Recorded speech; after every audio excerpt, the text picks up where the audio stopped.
I stayed behind and wanted to do something for my country. But the most compelling testimony came from an anonymous 15-year-old Kuwaiti girl. Volunteered at the Al-Adan hospital. She said she witnessed firsthand Iraqi soldiers removing Kuwaiti babies from hospital incubators and then stealing the incubators. While I was there, I saw the Iraqi soldiers come into the hospital with guns. They took the babies out of the incubators. Took the incubators and left the children to die on the cold floor.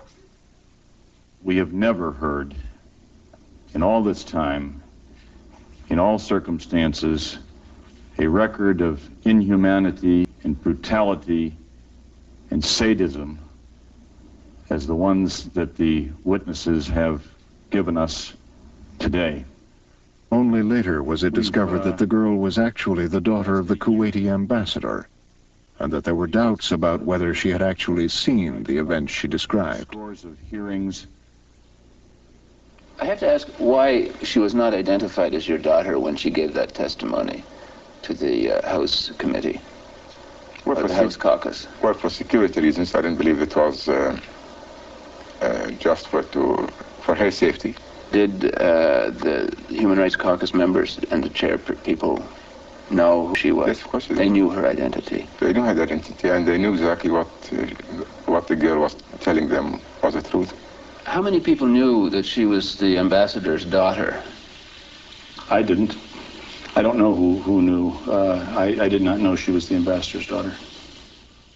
Now, I don't know the truth of the story, but it certainly undermined her credibility, and in a certain sense, undermined the credibility of the administration. 22 premature babies. They all died, and then they shot the hospital employees. George Bush rose up in righteous anger and called this aggression a la the Nazi era. The fight is about naked aggression. The American people didn't quite understand that. Then the next argument was that the war was about oil, we had to protect oil. If control of the world's great oil reserves fell into the hands of that one man, Saddam Hussein. The banners came out in Harvard Square, hell no, we won't go, we won't die for Texaco. That really didn't resonate. And then if you recall, Jim Baker got up there and said, it's about jobs, jobs, jobs. If you want to sum it up in one word, it's jobs. The American people said, what's this all about?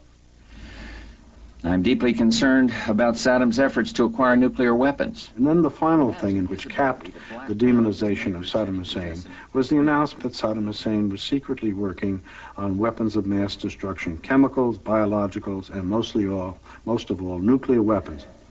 And that's what we're dealing with.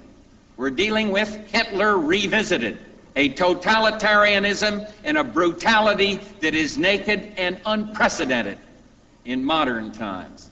And that must not stand. We cannot talk about... When you demonize an enemy, such as the president tended to do with Saddam Hussein, you raise expectations that you would do something about him at the end of the day. We did not know how to get Saddam Hussein. This is a man who has survived for 3 decades by nobody knowing how to get him. And so by demonizing him, which was a useful way to raise public interest and support of what we were doing, we also faced the problem of if he was still there at the end of it, which he most likely would be,